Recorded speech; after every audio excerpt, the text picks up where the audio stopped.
Hello friends, welcome in my YouTube channel NCERT smart classes. और आज हम करेंगे क्लास 10 के साइंस का चैप्टर नंबर 15, जिसका नाम है हमारा पर्यावरण।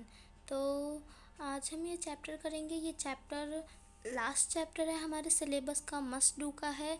इसमें आपको सारी इंपॉर्टेंट चीज़ें पता चल जाएंगी। तो लाइक कर दीजिए, शेयर कर दीजिए, और अभी तक सब्सक्राइब नहीं किया है तो कर दीजिए। और आपके जो भी फ्रेंड्स हैं उन्हें ये वीडियो शेयर कर दीजिए ताकि वो भी ये वीडियो देख सके। तो आज हम करेंगे साइंस का चैप्टर नंबर 15, हमारा पर्यावरण। ये जो चैप्टर है ये बहुत ही सरल, आप कह सकते हो इजी वे में है, आपको जल्दी समझ में आ जाएगा, ज़्यादा हार्ड लैंग्वेज नहीं है। ठीक है, तो इस चैप्टर को स्टार्ट करते हैं। पर्यावरण क्या है ना, आप सभी इससे परिचित होंगे शायद। हमारे चारों ओर उपस्थित सभी जीवित और गैर जीवित चीज़ें मिलकर पर्यावरण बनाती है। हमारे चारों तरफ आप देखोगे जो भी जीवित है, जो भी निर्जीव है, वो सारी चीज़ें मिलकर ही तो पर्यावरण बना। जैसे हवा, मिट्टी, पौधे, जानवर। अब जो हवा, मिट्टी, पानी है ये तो निर्जीव है, लेकिन जो पौधे, जानवर है ये तो सजीव है ना। तो इन दोनों ने ये दोनों मिलकर ही पारितंत्र का, पर्यावरण का निर्माण करते हैं। तो पौधों और जानवरों को जीवित रहने के लिए एक स्वस्थ वातावरण की आवश्यकता होती है। अब चाहे वो पौधे हैं, चाहे जानवर हैं, चाहे हम हैं, या जलीय जीव, कोई भी जीव है, उसे जिंदा रहने के लिए एक स्वच्छ वातावरण की ज़रूरत होती है ना। पारितंत्र की डेफिनेशन देखो, यह एक प्रणाली है जिसमें जैविक यानी जीवित और अजैविक यानी कि निर्जीव या जिसमें प्राण नहीं होते हैं। ठीक है, यह जो पारितंत्र है ये एक प्रणाली है जिसमें जैविक और अजैविक घटक होते हैं जो एक इकाई के रूप में एक साथ कार्य करते हैं। अब जैविक घटक और अजैविक घटक सभी जीवित चीज़ें शामिल हैं। देखो, जैविक घटक में क्या, जितनी भी जिंदा मतलब जितनी भी जीवित चीज़ें आप अपने चारों तरफ देखते हो सभी जैविक घटक में आती है, जैसे कि जंतु, सूक्ष्मजीव, मानव। और अजैविक घटक जितनी भी गैर जीवित चीज़ें, निर्जीव चीज़ें, जैसे ताप, वर्षा, वायु, मिट्टी, खनिज, ये सारी चीज़ें। अब पारितंत्र के प्रकार, प्राकृतिक पारितंत्र और कृत्रिम या मानव निर्मित। ये अब 6-7 क्लास 8 क्लास से पढ़ते आ रहे हैं। पारितंत्र के प्रकार प्राकृतिक और मानव निर्मित। ठीक है, प्राकृतिक में क्या जाता है, रेगिस्तान, जल, जंगल, महासागर। और मानव ने क्या बनाए, खेत बनाए, बांध बनाए, बगीचे बनाए, चिड़ियाघर, पार्क, ये सारी चीज़ें मानव के द्वारा निर्मित की गई है। अब जैविक घटक को 3 भागों में विभाजित किया जाता है। मतलब जो जैविक घटक जो जिंदा है, एक तो उत्पादक जो उत्पादन करते हैं, एक उपभोक्ता जो उसका उपभोग करते हैं, और एक अपघटक। ठीक है, ये 3 होता है। अब इनको ये किसको कहते हैं, तो उत्पादक जो अपना भोजन स्वयं बनाते हैं, जैसे पौधे और नीले हरे शैवाल। ठीक है, पौधे जो उत्पादक होते हैं। उपभोक्ता प्रत्यक्ष या अप्रत्यक्ष रूप से पौधों से भोजन प्राप्त करते हैं। पौधे अपना भोजन स्वयं बनाते हैं, इसलिए उन्हें उत्पादक कहते हैं। और जो उपभोक्ता उसे कहते हैं जो प्रत्यक्ष या मतलब सीधे या डायरेक्टली या इनडायरेक्टली भोजन किससे प्राप्त करते हैं, पौधों से। अब अपघटक किसको कहते हैं, जो मृत पौधे, जो पौधे मर जाते हैं और जानवरों पर, मृत पौधे और जानवरों पर निर्भर करते हैं। ठीक है, जो अपघटक उन्हें कहते हैं जो डेड बॉडीज़ होती हैं, जो पौधे मर जाते हैं, जो जीव मर जाते हैं, उनकी बॉडी को खाने का काम ये करते हैं। ठीक है, उसके बाद आपका जो उत्पादक है, मतलब जो पौधे को खाते हैं, मतलब उत्पादक है, वो शाकाहारी, मांसाहारी, सर्वाहारी और परजीवी में डिवाइड किए गए हैं। शाकाहारी जो केवल शाक खाता है, मांसाहारी जो केवल मांस खाता है, और सर्वाहारी जो दो सब कुछ खाता है, और परजीवी जो मृत अवशेष खाता है, मतलब कि डेड बॉडीज़ खाता है। ठीक है, ये क्वेश्चंस के लिए मैं सेपरेटेड वीडियो बनाऊंगी, आप चिंता मत करिए। इस वीडियो में हम केवल इस चैप्टर को समझेंगे। ठीक है, क्वेश्चन आंसर मिक्स हो जाएंगे तो आपको अच्छे से समझ में नहीं आएगा, तो इसलिए हम इस वीडियो में केवल चैप्टर्स को अच्छे से समझेंगे।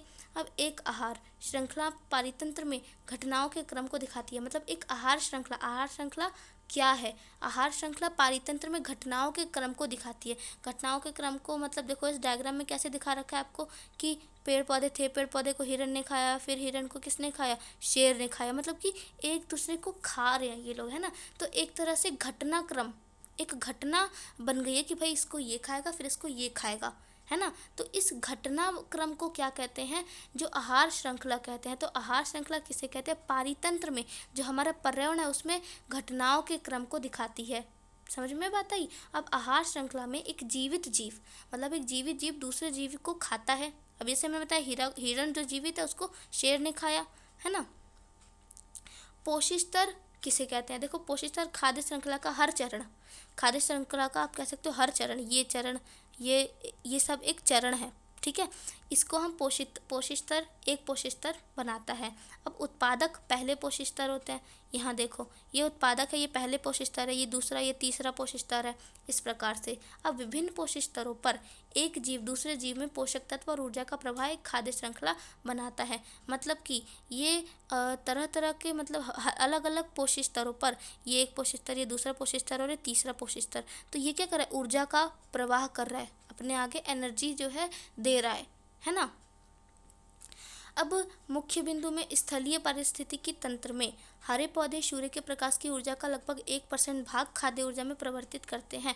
यानी कि जो हमारा पर्यावरण, जो हमारा प्राकृतिक, जो हमारा पर्यावरण, जो हमारा पारिस्थितिक तंत्र है, उसमें जो हरे पौधे होते हैं वो सूर्य की ऊर्जा का केवल 1%, जो ऊर्जा, मतलब कि सूर्य की ऊर्जा का लगभग 1% भाग अपने खाने में परिवर्तित करते हैं, खाद्य ऊर्जा में परिवर्तित करते हैं। और 10% नियम, वेरी इंपॉर्टेंट, बहुत बार पूछा जाता है, बड़ी ही कॉमन चीज़ है। 10% नियम क्या कहता है, 10% का नियम कि एक पोषक स्तर से दूसरे पोषक स्तर में हर बार केवल 10% ऊर्जा का स्थानांतरण होता है। इससे 3-4 नंबर का क्वेश्चन आ सकता है कि हर बार एक पोषक स्तर से दूसरे पोषक स्तर में कितने % ऊर्जा का स्थानांतरण होता है, 10% ऊर्जा का। मतलब अगर उसके अंदर 100 जूल ऊर्जा है, 100 जूल ऊर्जा है, तो उसके बाद वाले में कितनी ऊर्जा प्रवाहित होगी, कितनी ऊर्जा जाएगी, इस 100 जूल की 10%, मतलब कि 10 जूल। समझ में आई है अब आपको। अब देखो, हाँ, 10% ऊर्जा का स्थानांतरण होगा। बाकी जो 90% ऊर्जा हुई उसका क्या होगा, तो 90% ऊर्जा जो है अपनी विभिन्न जैव क्रियाओं के लिए प्रयोग कर लेता है। 90% ऊर्जा मतलब उसकी जो भी अपनी शारीरिक जो उसकी आवश्यकता होती है उसमें पूरी हो जाती है। ठीक है, यहाँ पे आपको पोषक स्तर दिखा रहा है, उत्पादक, प्राथमिक उपभोक्ता, द्वितीयक और तृतीयक उपभोक्ता। उसके बाद यहाँ पे एनर्जी लेवल आपका दिखा रखा है। एनर्जी लेवल में देखो, प्रोड्यूसर मतलब जो उत्पादक है उसमें 1000 जूल है ना। अब उसके बाद उसका 10% गया, उसके अगली में प्रथम उपभोक्ता में उसका 10% गया, यानी कि 100 जूल, है ना। अब तृतीय उपभोक्ता में 100 जूल का 10% गया, यानी 10 जूल। ठीक है, उसके बाद चौथा जो उपभोक्ता है उसमें 10% का भी 10 जूल का भी 10% गया, यानी कि 1 जूल। ठीक है, तो इस प्रकार से एक पोषक स्तर से दूसरे पोषक स्तर में कितनी ऊर्जा का स्थानांतरण होता है, 10% ऊर्जा का स्थानांतरण होता है। अब आहार जाल क्या है, आहार जाल क्या है, यहाँ पे आपको आहार जाल दिखा रखा है। इसमें देख रहे होगे, जो हमने पहले डायग्राम देखा था उसमें क्या था कि एक श्रृंखला बनी हुई थी कि इसको ये खाएगा, लेकिन इसमें तो पूरा का पूरा जाल बना हुआ है ना। इसमें पूरा का पूरा जाल बना हुआ। अब ये क्या होता है, देखो, अनेक आहार श्रृंखलाएं मिलकर आहार जाल बनाती है। अब समझ में आया, बहुत सारी श्रृंखलाएं मिलकर आहार जाल बनाती है और प्रत्येक जीव को आमतौर पर 2 या उससे अधिक जीव जो है खाते हैं, है ना। जीव द्वारा खाया जाता है और बदले में अन्य जीव द्वारा खाए जाते हैं। अब एक जीव को, मछली को ज़रूरी तो नहीं है कि केवल आपका शेर ही खाता है, केवल वही खाता है, हम भी तो खाते हैं। मतलब बहुत सारी, एक कीड़े को कितने सारे जानवर खाते हैं। तो आहार जाल किसको कहते हैं, आहार श्रृंखलाएं मिलकर आहार जाल का निर्माण करती है। आहार श्रृंखलाएं मिलकर आहार जाल का निर्माण करती है और एक जीव जो है वो 2 या 2 से अधिक जीवों द्वारा खाया जाता है। ठीक है, अब देखो, पारितंत्र में ऊर्जा के प्रवाह का आरेख चित्र। सूर्य का प्रकाश किस में जाता है, उत्पादक में जाता है, जो उत्पादन करते हैं। फिर उससे जो ऊर्जा है वो किस में जाती है, शाकाहारी में, फिर उससे मांसाहारी में और फिर उससे शीर्ष मांसाहारी, मतलब सबसे ऊपर वाले में चली जाती है। ठीक है, अब देखो, जो खाद्य श्रृंखला होती है, जो हमने अभी ऊपर देखी थी खाद्य श्रृंखला, वो एक दिशिक होती है, यानी एक डायरेक्शन में जाती है, ऊपर की ओर। ठीक है, और जहाँ ऊर्जा का प्रवाह केवल एक दिशा में होता है ना, ऊपर की ओर ही, मतलब ऊर्जा का प्रवाह होता है। पौधे थे, फिर उनको उसने खाया, फिर इनको उसने खाया, तो एक दिशा में इसका प्रवाह होता है। ठीक है, अब पौधों द्वारा ग्रहण की गई ऊर्जा पुनः सौर ऊर्जा में नहीं बदलती। अब एक बार मान लो पौधों ने ऊर्जा ग्रहण कर ली सूर्य से, ठीक है, तो क्या ये ऊर्जा वापस से पौधों सूर्य में चली जाएगी? ये वापस से सौर ऊर्जा में परिवर्तित नहीं हो सकती। ठीक है, ये आपको ध्यान में रखना है। ये वापस से जो पौधों द्वारा ग्रहण की गई ऊर्जा है वो पुनः सौर ऊर्जा में परिवर्तित नहीं हो सकती। जैव आवर्धन किसे कहते हैं? तो जैव आवर्धन उसे कहते हैं कि जब खाद्य श्रृंखला के प्रत्येक पोषक स्तर पर, हर पोषक स्तर पर जीवित जीवों के शरीर में कीटनाशक और हानिकारक पदार्थ। अब एक पोषक स्तर से दूसरे पोषक स्तर में आपको इतना तो पता है कि ऊर्जा का प्रवाह होता है, लेकिन ऊर्जा के साथ साथ कीटनाशक और हानिकारक रासायनिक पदार्थों का भी प्रवाह होता है। ठीक है। अब खाद्य श्रृंखला के प्रत्येक पोषक स्तर पर जीवित जीवों के शरीर में कीटनाशक और हानिकारक रासायनिक पदार्थ भी एकत्रित होता जाता है और वृद्धि करता है, जिसको जैव आवर्धन कहते हैं। जैव आवर्धन किसे कहते हैं, एक बार और हम डिस्कस कर लेते हैं इसको।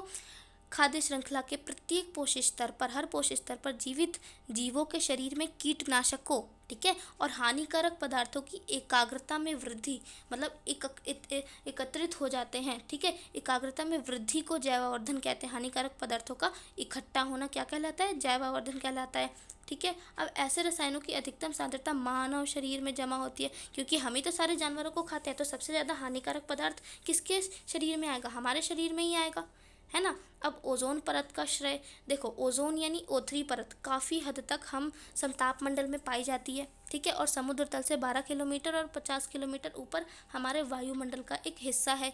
क्या, किसकी बात कर रहे हैं अब हम बात कर रहे हैं ओजोन गैस की, ठीक है। अब आप सोच रहे हो कि ये ओजोन कहाँ से आ गया, ओजोन भी आया है। ओजोन हम किसके बारे में पढ़े, पर्यावरण के बारे में पढ़े। हमारे पर्यावरण को ओजोन गैस प्रभावित करती है ना, किस प्रकार से प्रभावित करती है, हमें वही पढ़ना है। ओजोन का निर्माण क्या होता है, ओजोन के निर्माण की यह हमें समीकरण दे रखा है, O2 प्लस O, यानी ऑक्सीजन के 2 अणु में एक अणु मिला देंगे तो O3 यानी कि ओजोन गैस का निर्माण हो जाएगा। अब ओजोन परत पृथ्वी के चारों ओर एक सुरक्षात्मक कंबल की तरह है, हमारी सुरक्षा करती है, जो सूर्य से आने वाली हानिकारक पराबैंगनी विकिरण को अवशोषित करती है, रोक लेती है, और इस प्रकार ये पृथ्वी पर जीवित प्राणी जो हम लोग मानव हैं, हमारी त्वचा को हमारे शरीर को त्वचा कैंसर जैसी खतरनाक बीमारियों से बचाती है। ओजोन परत हमारे लिए बहुत ही अच्छी है, लेकिन ज़मीनी स्तर पर ये हमारे लिए एक घातक विष भी है, ये भी आपको ध्यान में रखना है। अब CFC का फुल फॉर्म क्या होता है, क्लोरोफ्लोरोकार्बन, जिनका उपयोग